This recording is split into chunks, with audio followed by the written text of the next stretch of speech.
বৰ্তমান বজাৰৰ আটাইতকৈ দামী পাচলিবিধ আজি ৰান্ধিবলৈ ওলাইছোঁ। তাৰ বাবে মিক্সি জাৰ এটাত আদা, নহৰু কেইকমান আৰু লগতে সৰিয়হ অকণমান আৰু পিঁয়াজ কেইটুকুৰামান মিক্সি জাৰটোত দি ঢাকনিখন লগাই মিক্সিত উঠাই দিলোঁ আৰু এনেদৰে মই পেষ্টটো আগতীয়াকৈ বনাই ল'লোঁ। এতিয়া মই সেই মিক্সি জাৰটোতে দুটা বিলাহীও দি দিলোঁ আৰু এনেদৰে মই বিলাহীৰো এটা পেষ্ট বনাই ল'লোঁ। মোৰ দুয়োটা পেষ্টটোৱে ইতিমধ্যে বনোৱা হৈ গ'ল। এইবাৰ কেৰাহীটো মই জুইত উঠাই দিলোঁ আৰু প্ৰথমতে ইয়াত অকণমান তেল দিলোঁ। আৰু তেলখিনি অকণমান গৰম হোৱাৰ লগে লগে মই বজাৰৰ আটাইতকৈ দামী পাচলিবিধ কেৰাহীত দি দিলোঁ আৰু এতিয়া অকণমান লৰাই আগতীয়াকৈ মই চজিনা আৰু আলুখিনি নিমখ আৰু অকণমান হালধি দি ভাজি ল'লোঁ। সকলো পাচলিৰে এটা সময়ত দামটো কমি যায়, কিন্তু চজিনাৰ দাম কেতিয়াও নকমে, নহয়নে বাৰু? আৰু হ'বই দিয়কচোন, ইমান ভিটামিনযুক্ত এবিধ পাচলি, নহয়নে বাৰু? আৰু এতিয়া মোৰ চজিনাখিনি ভজা হৈ গ'ল। এইখিনি উঠাই থ'লোঁ আৰু সেইটো কেৰাহীতে আকৌ অকণমান তেল দিলোঁ আৰু প্ৰথমতে মই ইয়াত অকণমান কালজিৰা দি দিলোঁ আৰু পিঁয়াজ দিলোঁ, দি এতিয়া লৰাই দিম।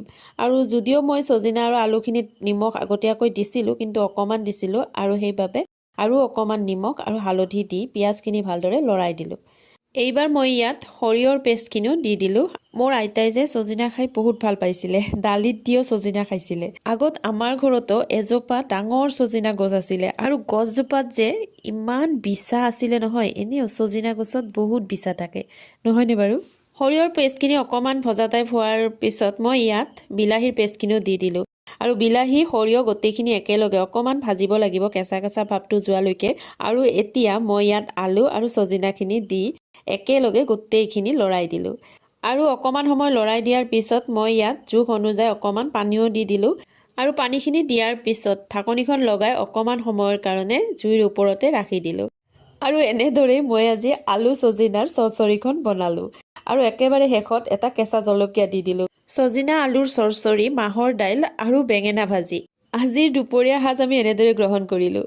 গতিকে আজিলৈ ইমানেই। ভিডিঅ'টো চাই মোৰ কেনে পালে আপোনালোকে জনাবলৈ কিন্তু নাপাহৰিব। আজিলৈ আহিলোঁ, বাই বাই।